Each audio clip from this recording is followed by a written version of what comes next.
Here, tune in, tune up. Let the vibe begin. Overt Radio, spinning hits to win. Okay, Lagos, welcome back. This is Overt Radio. We are broadcasting to you live from the city of Lagos, the center of excellence. Lagos is a city that never sleeps. In case if you are just joining us, this is Overt Radio. You can reach us on Instagram at Overt News, Facebook Overt News, X Overt News NG, TikTok Overt News TV, and YouTube Overt Radio. This is a breakfast show, and we are in the last lap of our breakfast show segment, the Business Matters. We have, before we went on break, we have our guest. Our guest is still here with us. Damilola Otufodunrin is an entrepreneur, a fashion designer, world famous fashion. Before we went on break, he was just telling us how he started his fashion designing, saying that he got the platform that he is right now, due to contact from his parents and his friends as well. So, all right, Mr. Damilola. You must remember that he's a graduate from the University of Lagos Unilag from 2009 to 2013. He also attended Federal Government College Odugbolu from between 2004 and 2009. All right, sir. You were explaining to us. You were telling us how TikTok, gave you, how you took advantage of TikTok. I don't know if there's any other platform that you. Okay, now let me ask you, which of this social media platform can you say that will be more beneficial to fashion designers? Well, you will definitely have to use a social media platform that deals with visibility, okay, like video, TikTok, videos and images, and Instagram. TikTok is really like the in thing that. Okay. What about Facebook? Well, Facebook also, but the way Facebook works, I would not really say Facebook. Okay. Why? Because I realize that this is just me being. I don't know if I stand to be corrected. The audience on Facebook are mostly millennials above. Yes. The audience on Instagram has millennials are there, the OGs are there, the newbies are joining, Gen Zs are joining, and all of that. It's moving. It's kind of moving. TikTok definitely is a Gen Z thing. Now, the reason why I said Facebook is that I realized the buying culture of people. Now, this is it. If, take for example, you would rarely find a 50-year-old man or a man above 60 pick up his phone, says he wants to order clothes online. It's really not it's people do it, but it's not common in that demography of people. Using it's not that platform. common that use it. So most of them you just see, and Facebook, you only meet your friends, the people that you already have, that are already your friends. Yeah, established or probably friends. if you have followers, if you can change it to page and you have followers, and so you just have the same set of people. So your content is revolving around the same set of people every time. Except maybe you do some boosting, you do some. But for the other platforms, we have young people. Take for example, I'm the one that determine what my parents wear now. Really? Okay. So I'm the one that, take for example, so if my dad had a tailor some years ago, now he's not really concerned about we are the ones that his children will be the one that will be like, daddy is having a party, let's so is this new demographic of people that's why even as a business owner, you have to always be chasing the upcoming So if you have been working with somebody's dad before, you have to start targeting working with his children. Okay, that's a strategy. Because after some time, the children will be the one that will be making that decision. Okay. And not him. Okay. So you always have to look down. And that's how the social media platform works. So that's why you find a lot of people from Instagram and TikTok doing a lot of buying online. That's why. Sorry, sir. Don't you think consistency does a good job while on handling social handle? I want you to tell our young entrepreneur out there how consistency matters handling social media handle in business. You just hit the nail on the head. Consistency. Trust me. You know the thing is that if you one thing that many people have is that they lack that drive to be consistent. So probably you post something, you're not seeing traction, you're not seeing traffic, you lose interest. You probably just lose interest and you just go well. One of the things is that if you are consistent over the years, people will have it somewhere at the back of their mind that this guy. So when they are thinking of actually looking, you are the first person that will always come to their mind. You are the first person that will come to their mind. And one thing about consistency is that some things that you post today, probably nobody sees it. No, you just get few likes. You just get 2 likes, 3 likes. Shares. Or no shares at all. No shares at all.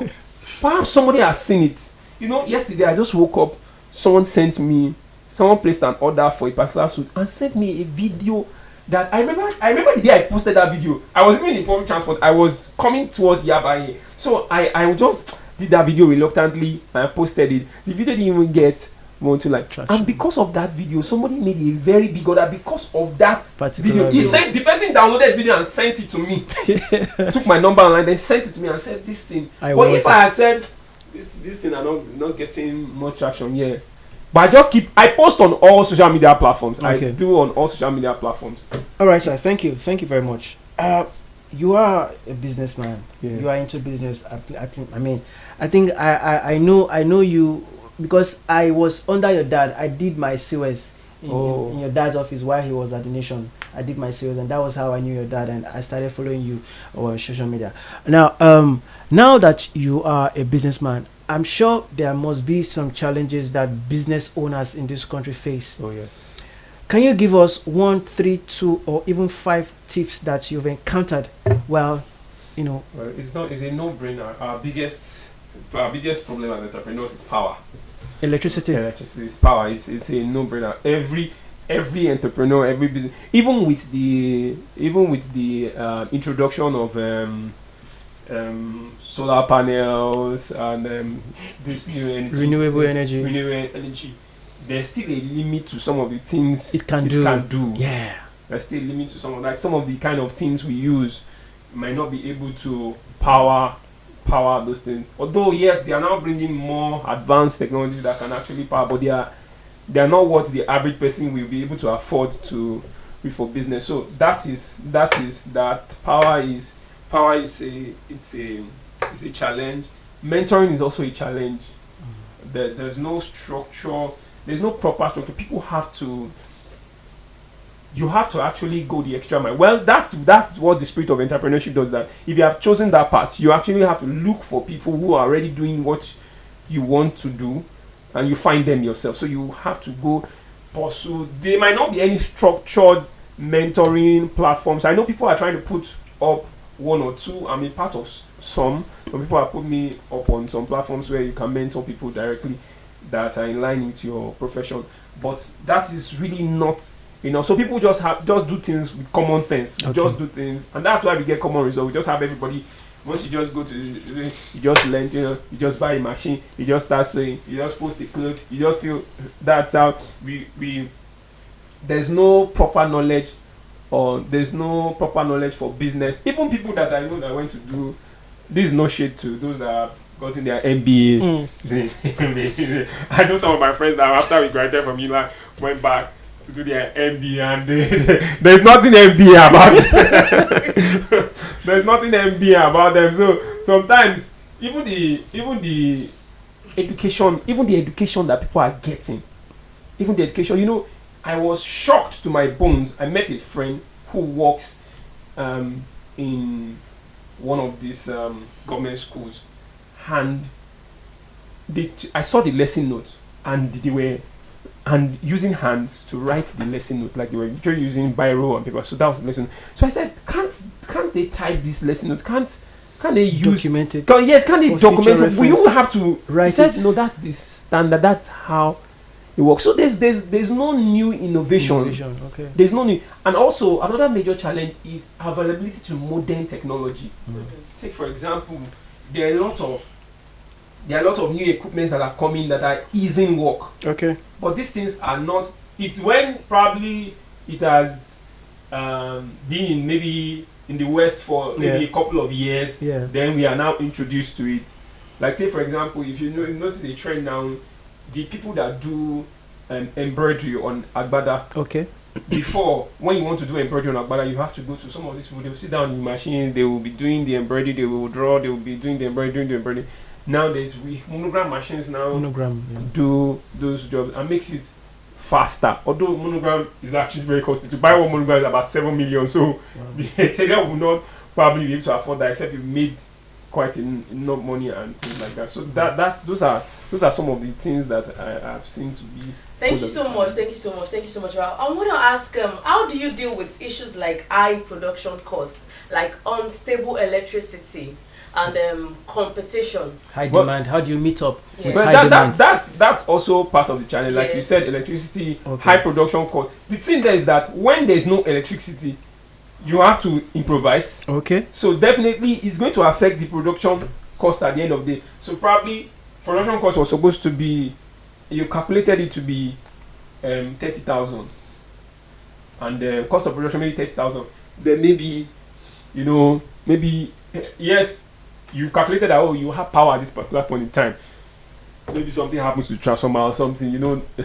Nigeria happens to you one way or the other.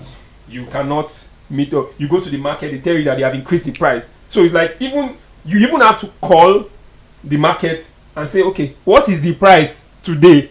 And it shouldn't be like that. It's not like how will I put it, FX or when we are checking dollar to naira, we are checking that, what is the rate today? So you literally always have to ask your vendors, what's the price today? Some of them will tell you that this is the price today. By tomorrow, I cannot guarantee that this is the same price you are going to meet it. So these are the things that this unstable thing actually affects people's production. So people just have to find, and that's why you see people that make headway in Nigeria.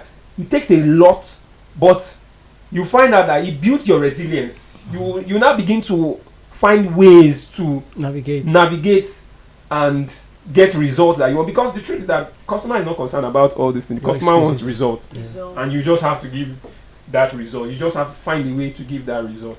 Okay, thank you very much. Lagos, if you are just joining us, this is Overt Radio. This is the breakfast show on Overt Radio. We have in the studio Damilola Otufodure, an established businessman, a fashion designer, a world-class fashion designer for that matter. All right, I want to ask you something. What was finance your challenge when starting? Yes. Okay. So when I said that I had a now the idea was not that maybe they bought the equipment for me or they rented the place I used for me. Finance was what I started doing was, now this is it. It's also in that place of actually navigating. What I started doing was that I realized that I could at that point in time, I didn't even know how to make clothes. I didn't know how to. For about 5 years running the business initially, I was not doing. So what I was just doing was that I was playing the role of a middleman. I knew people that can make the clothes. I knew people that needed the clothes. So I positioned myself on social media as the person who is doing the clothes. So you don't need your business is not about how it's made.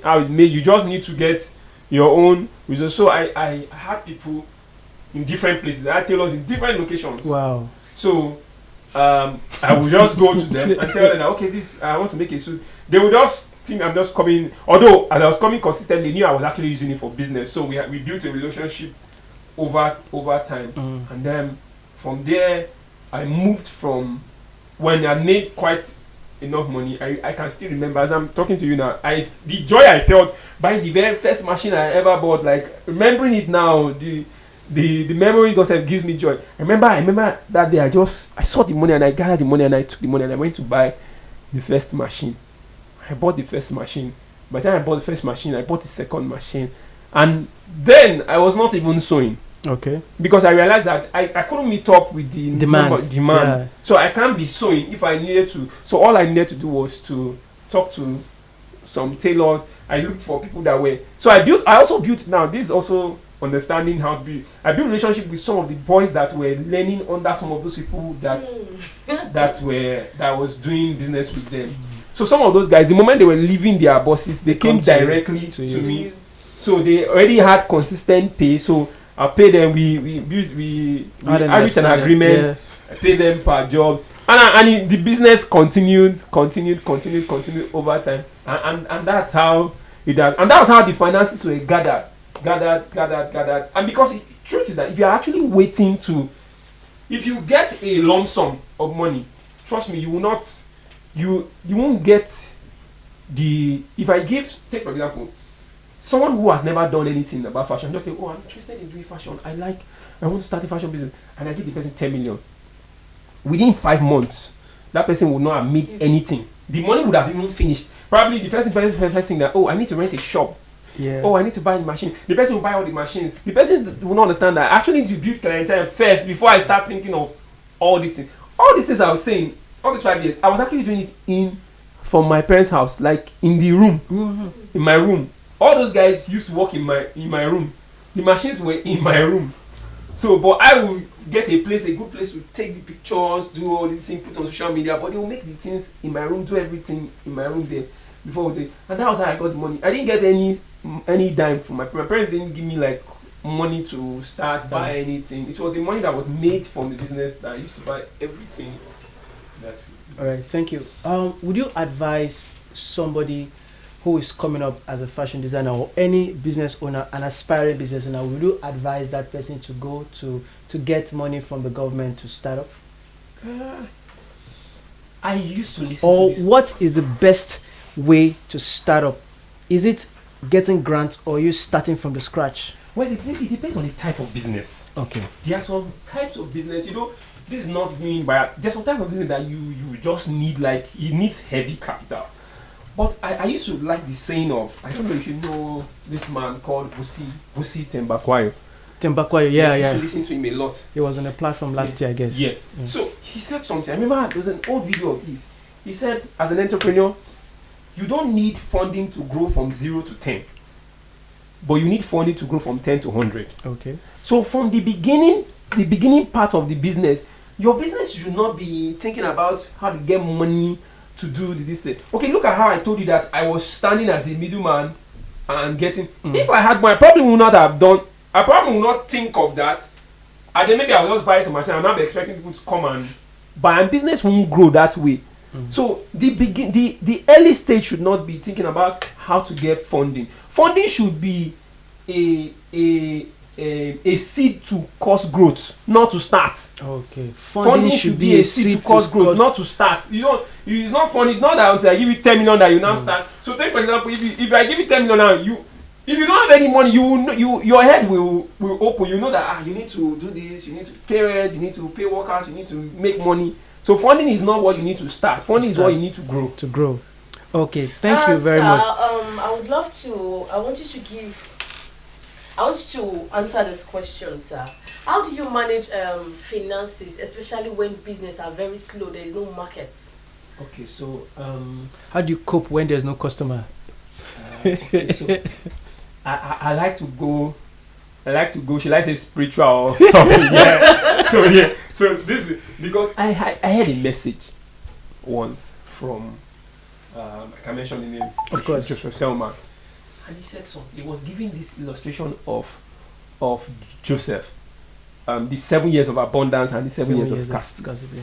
Now, the thing there was that he said something that has changed that has really radicalized my mind. And he said, there will always be a time in business when everything is booming. Yes. And there will be a time when things are slow. Now, as a wise person, you know that those times that things is really booming. It's not that time you now be doing is it obule they call it doing this. That's the time to really be very prudent. When there's actually but the mistake people make is that when business is booming, that's the time you want to just be everywhere, buy the things. Even you might not need to buy some machine. Maybe you are thinking of buying a particular machine. You can just say, okay, for this time, maybe we are going to use this what we have to actually reach this target. So those times that there was abundance, you actually leverage on that time. Even take, for example, there are some things that you know that you might need in the long run. You can use that time of abundance to purchase them. Now, when business is slow, the beauty of when business is slow, like I always tell people, is that it's always like an opportunity to go back and retreat. So take, for example, business is slow. You're not making as much sales. The activity is not as much as before. Now it's that time to actually, as an entrepreneur, you sit back. Because I actually experienced this like some months ago. Sat down, okay, what do I need to do? Okay, what else can I introduce? Take, for example, I'm known for suits. Suit is like my major, where if you go to all our brand page, suit related things are the things we make. So I felt okay, maybe now people are not really doing suits. So I introduced something that I looked for. I started t-shirts. I just got one concept to do like an African t-shirt to sell for people in diaspora, and I found out that it blew up within that time. I said, okay, this knowledge I have over time, I can actually sell this knowledge. So what I started doing recording videos or tutorial videos on how suit is made, but people had to pay for it. And that was what made my TikTok to actually go viral. Because the moment a lot of people, tailors started reaching out to me, tailors from Ghana, tailors from Ivory Coast, tailors from Gabon, and that's the beauty about TikTok. It's borderless. Like people from different countries will reach out, and even then was when I even started having problem of receiving money receiving money from these. But I had to go and find platforms that can actually get money from those other countries and things like that. But it was actually those time because so anytime there's scarcity, is actually sometimes to sit back, to retreat and look at how to what can we add to what we are already doing. You are already prepared for it, so that there's no. You must not, as a business person, you must not get to the point where everything is just bleak. Like there's zero sales. Even if there's zero sales, there must be a product, something that is still bringing in. Something. Because if business is not making profit, there's no business. You can't pay staff. You can't do anything. So that's it. You just have to. At that time, you sit back. Okay, what can we add? Maybe we are not doing this thing well. Okay, because sometimes when you are making more sense, you just think that we are already in it. But I just found out that even people's buying culture is seasonal. You know, they always say, when it's December time, people are buying things more. People are making clothes. People are buying things more. But it's actually not the truth. I found out that people actually buy things more in January, February. Really? Now because that time, there's no people have spent money during the festive. Now, what are people looking for? What are people looking for to spend? Because every season people are spending money. What are people looking for to spend money? That time, a lot of people are preparing for their children's resumption. A lot of people. So, as a fashion designer, you now begin to target. To take for example, there's nothing wrong in writing a proposal to schools that you mass produce uniforms for them, and you make this quality of uniform. Maybe that time you now say, maybe you are even reaching out to the parents that maybe there are some things that are relating to fashion. Yes. For their children. So you take that model at that particular point in time. It might not be the entirety of your business. You can just create a section of your business to attend to that thing. But you find out that there will always be. It's just actually studying how things work and then diving and not just stay rigid. Because most times when you stay rigid is when you experience this thing that you said that business will be slow sometimes. But once you can flow to the people's needs. You always have. Thank you, sir. To our listeners out there, Mr. Damilola, what advice can you give to young entrepreneurs that are just trying to grow their business, or they have started their business, or they are having one issue or the other in their business? What advice can you give to them? Well, I would say that stay with what you want to do for a long term. Okay. And stay focused on it, because the truth is there are a lot of distractions. you might want to do, or maybe you feel what you need to do is teaching, and maybe you hear that your friends are closing big deals in real estate. So you just feel the next thing to do is real estate. And then the next month they say some people are selling cars, and then next thing you are posting cars. All these cars are available. You know, and then it's maybe for ladies there's wigs. And you know there's always one thing to do. Yeah. But the truth is, find something you want to do for a long time and stay with it. So that when anybody in that circle is looking for it, it's you that will come to their mind. You will always be the person in their mind. I've always said it that I can boast that there's nobody that knows me that would ever think of probably making a suit or that would think of another person first. Sure. Because I put myself in your face every day through with all my social media power, with everything. I put myself in your face every day. So you know that even if you have chosen not to buy from me, I would have at least come to your mind. Senses. That awareness is there. So stay focused on one thing. I'm tired of just seeing people just today you're selling land, tomorrow you're selling car to me. You can't do this. They should be able to read your story in 50 years, 60 years to come. This is what you did. And said this is what you did. This is where you spent your life. This is where you grew in. This is the thing that you might not have all the money in the world, because that's another thing. That's another distraction for many people. You might not have all the money. You might not be able to live all the family, but at least we should be able to put your name on Google and say Tokwe so. Yeah. And Google will say Tokwe so is a so. This, and it will bring everything about you. Yeah. You know, this is where many people are missing it. Let me just give an example. I have a friend who is trying to relocate. So she said, oh, she's finding it difficult. She wanted to get maybe to get media houses to do like an interview for her and things like that. And I said, you have not been considering, you're not putting yourself out. Nobody really knows what you are doing. So they will not just interview you for anything. So I gave her the example. I typed my name. It brings everything relating to fashion. Everything to it. She told me, I don't have any urge of leaving the country. I've never really fancied traveling. Yeah, right from time. It's not in my own dictionary. Yeah.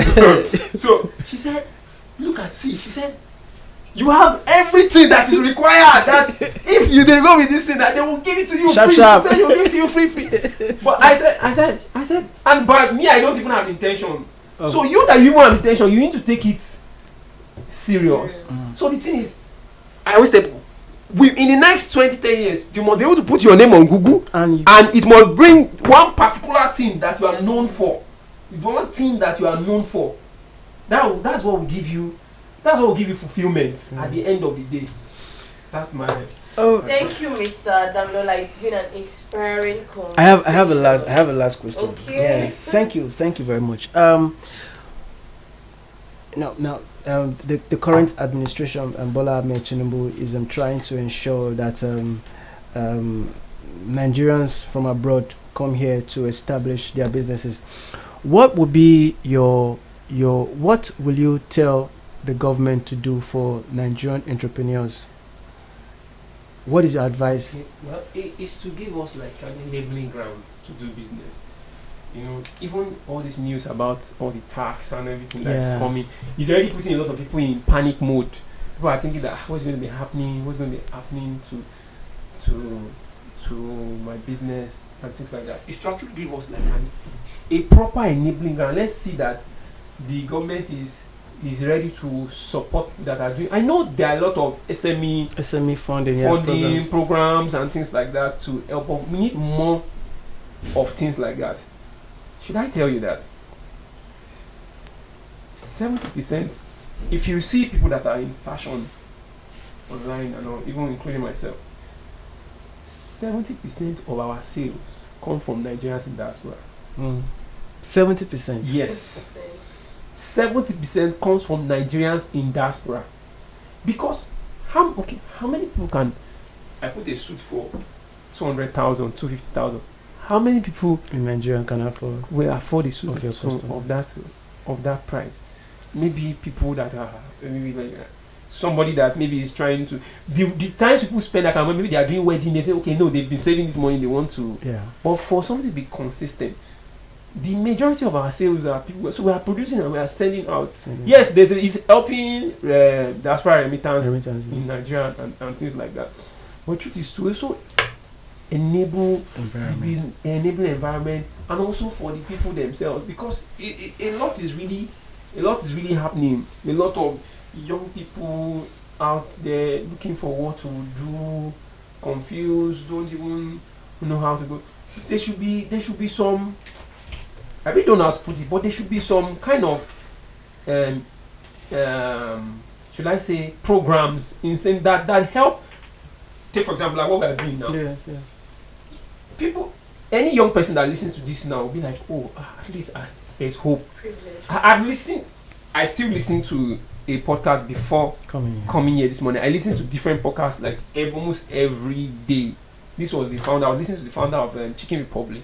Someone was interviewing him yesterday. I listened to it, and from the things I heard, at the age of 16, he was already the head of McDonald's, one of the McDonald's brands in the UK.